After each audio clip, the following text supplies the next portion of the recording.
मी या वसतिगृहात मागल्या 2-3 वर्षापासून राहतोय. मी सध्या बी.टेक थर्ड इयरला पी.एस. कॉलेजला शिकतोय.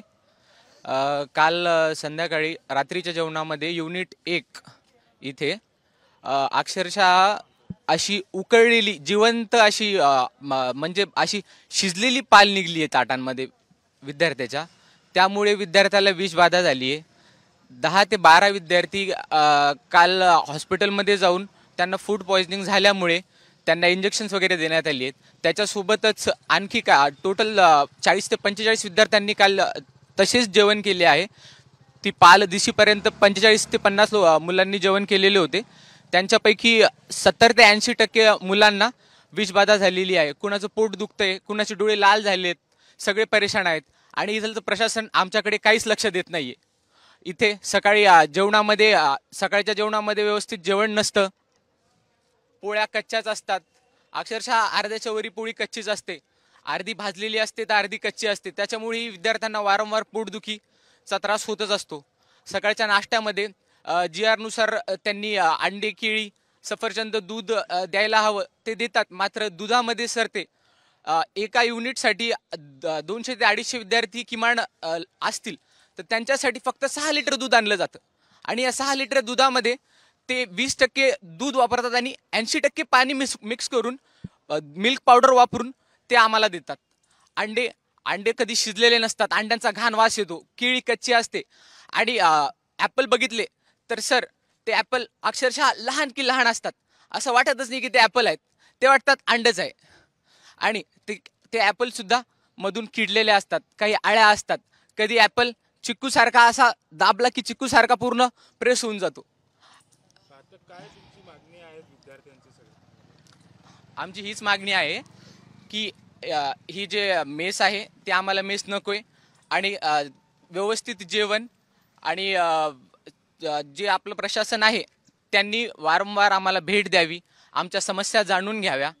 आणि आम्हाला यापुढे अशी हानी होणार नाही किंवा अशी परेशानी होणार नाही याची काळजी घ्यावी.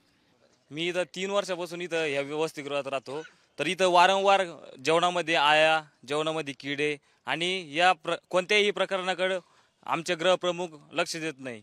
कोणत्याही नाही का इथं कोणतीही सुविधा उपलब्ध GR नुसार देत नाही. काल युनिट 1 मेसमध्ये पाल निघाली व ते 50 ते 70% विद्यार्थ्यांनी तेच जेवण केलं व सर्वांना विषबाधा झाली व बरेच विद्यार्थी हे ॲडमिट सुद्धा झाले. बरेच विद्यार्थ्यांना उलट्या वगैरे झाल्या, काहींचे डोळे वगैरे लाल झाले. हो, आता सर्व विद्यार्थी ठीक आहे आणि सगळे विद्यार्थी आता सुखरूप आहे आणि सगळे विद्यार्थी हॉस्टेलला आलेले. काल विद्यार्थी जेवत असताना त्यांच्या जेवणामध्ये पाल आढळून आली.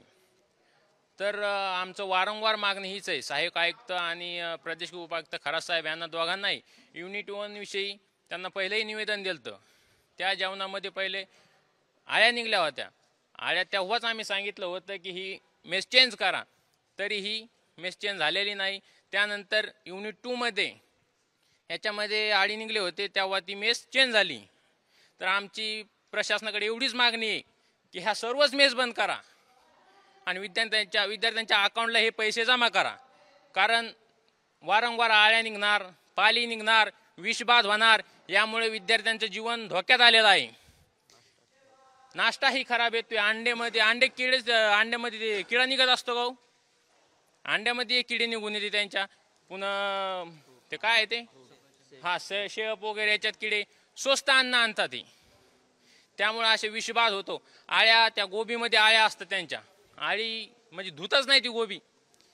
तर अशा प्रकारे आळ्या वारंवार निघून येतात. त्यामुळे आमची प्रशासनाकडे एवढीच मागणी आहे की ह्या सर्व मेस बंद करून विद्यार्थ्यांच्या अकाउंटला पैसे टाकण्यात यावा. अन्यथा आज 5 वाजेला आम्ही समाज कल्याण कार्यालय येथे ठिय्या आंदोलन करणार आहोत.